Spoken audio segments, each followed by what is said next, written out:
Hi, this is Nathan. I'm here to give you my feedback on the Adam Jones N-word situation at Fenway Park last week. After my video, I'd love to hear your comments and your feedback. Sorry I'm a little bit late with this. This was about a week ago, but here's my take on the situation. So, first of all, for anyone who doesn't know, Adam Jones is a player for the Baltimore Orioles. He was playing at Fenway Park against the Red Sox last week, and he reported that he was called the N-word on the field. What I'm really going to be responding to is the talk show feedback that I heard the next day and all throughout the week on local talk shows, sports talk shows in Boston. But to give you a little background on this story, this is not the first time. Well, first of all, the majority of that feedback from the callers, I'd say 80 to 90%, was that Adam Jones was lying. This never happened. He must be making this up because how could anybody ever use the N-word at Fenway Park in Boston? Almost none of the callers were actually there, but they felt comfortable saying 100% he's lying, it never happened. Even talk show hosts like Curt Schilling, former Red Sox pitcher, also did the same thing. So to give a little background, this is not the first time someone has made that allegation at Fenway Park. There's actually been many players who have over the years. Torrey Hunter, let's just talk recent history. Torrey Hunter from the Detroit Tigers, CC Sabathia from the New York Yankees, Jason Hayward from the Atlanta Braves, and there's been several other players. I just can't remember all of them, but there's been many. And also even Red Sox players. David Price, about a year ago, made this allegation, and pretty much across the board a year ago, talk show callers and even many hosts said, nope, he's lying, never happened, couldn't have happened. So, some interesting information has come out since these allegations and since this wave of people denying that this could possibly be true. There was a police officer, Boston police officer, in the dugout with David Price, who corroborated what he said. He went on the record with Dan Shaughnessy, a local sports writer, and said, I was there. David Price was called the N-word, and I personally removed that fan from the stadium. A lot of the callers even had the nerve to call that cop a liar. So, also what's come out since then is that several Red Sox players in private went to Red Sox management to basically say they've heard the N-word at Fenway, and that was both before this incident and since this incident. So I guess all these fans who are just, adamant that this didn't happen, even though they weren't there, I guess they're also calling the team they cheer for, their players, are also liars, according to Curt Schilling and these fans. So one real interesting development happened about a day or two after this, also at Fenway Park. A white fan went to Red Sox security to report that another white fan had used the N-word with him. He obviously wasn't directing it at the white fan, but he was making small talk. They didn't know each other, and I guess this fan, the racist fan, referred to a woman singing the national anthem with the N-word, which is just really amazing considering that he didn't even know this guy, but he felt so comfortable using the N-word, like, hey, we're two white guys, so, of course we talk like this, of course this is okay. Had no idea this person might actually take offense.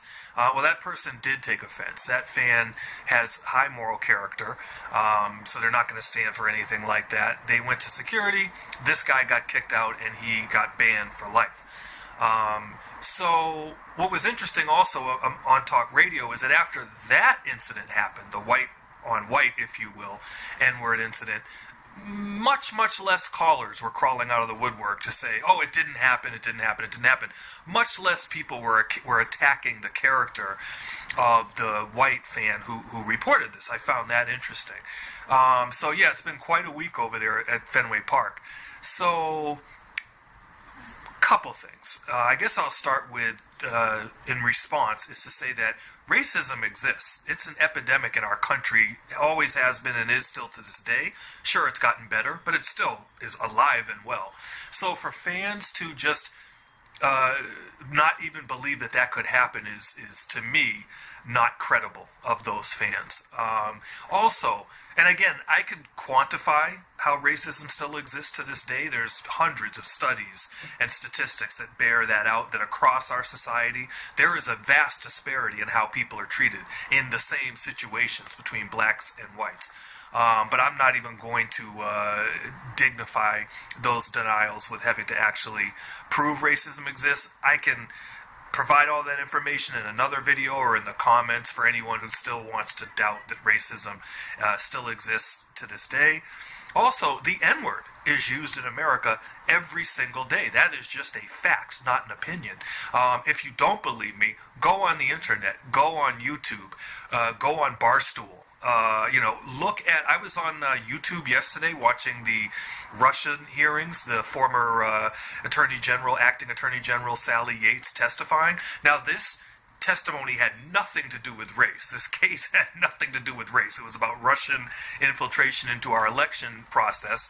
And I was watching on the Fox News feed, and there was user after user after user, different accounts, different people, letting the N-word fly left and right. And again, this case had nothing to do with race. So for anyone who doesn't think that the N-word is used on a regular basis, I encourage you to go on, do the same thing I did. Go on Fox News, YouTube live feed, and watch how people they throw that word around like it's the word hello.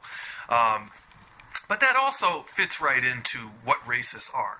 They are cowards. They are despicable cowards, despicable human beings. And in my experience, because they're cowards, because they're bullies, I mean, racism is the biggest form of bullying in the world, but because they're cowards, they very rarely will say it face to face. But the further they are from you in proximity, if they're driving by in a car as you're standing there, if they're, in a crowd full of thousands of people and there's a black player, alone on the field, if they're on the telephone, if they're on the internet, then these people feel, suddenly very courageous and bold to use that word.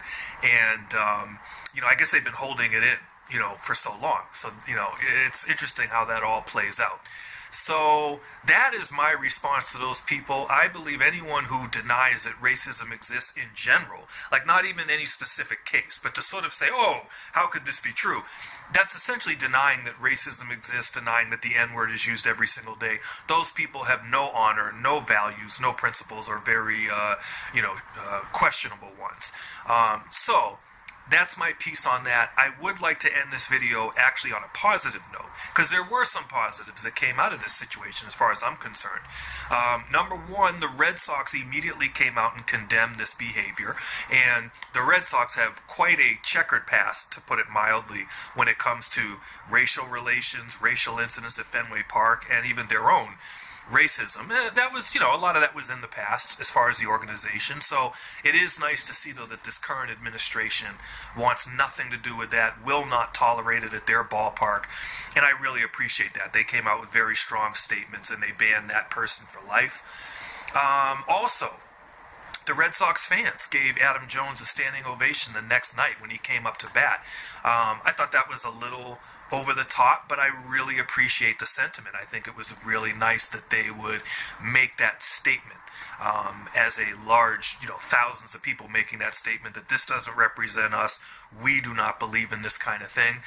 And again, I guess I just find it very interesting that, 20, 30,000 people gave a standing O at Fenway Park, yet that same day, the majority of the sports talk show callers were not at all doing that. They were denying that this happened, attacking the person who, Adam Jones, attacking his character, calling him a liar, all these other kind of things, and basically trying to normalize racism and trying to just out and out deny it. So that also brings me to another subject, which is that for racism to exist and for it to thrive the way it still does to this day, those are the people that are the lifeblood of racism. It's not the Nazis. It's not the KKK. If it was just them, racism would be much more minimal, much more isolated, and much less than it is.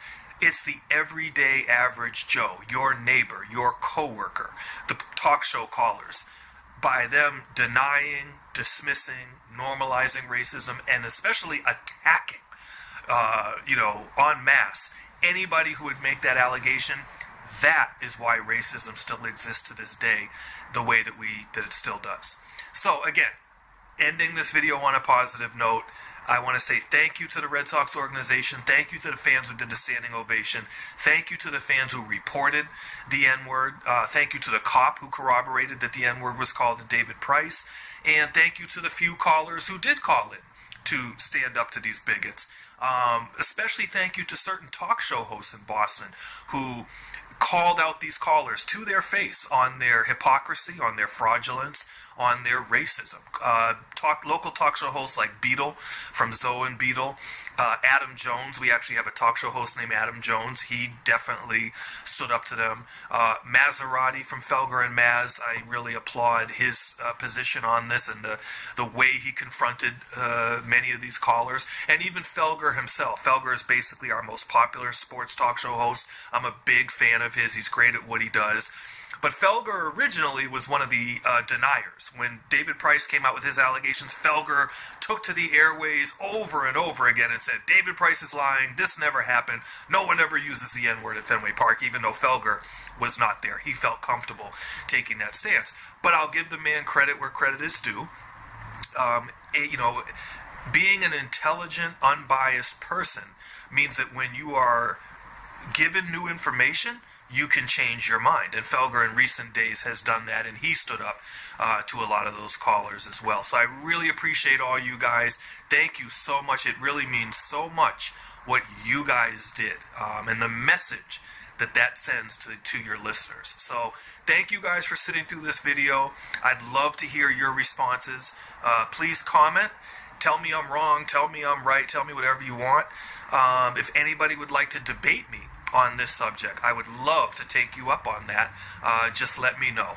So again, thank you guys for sitting through this video. Have a great night.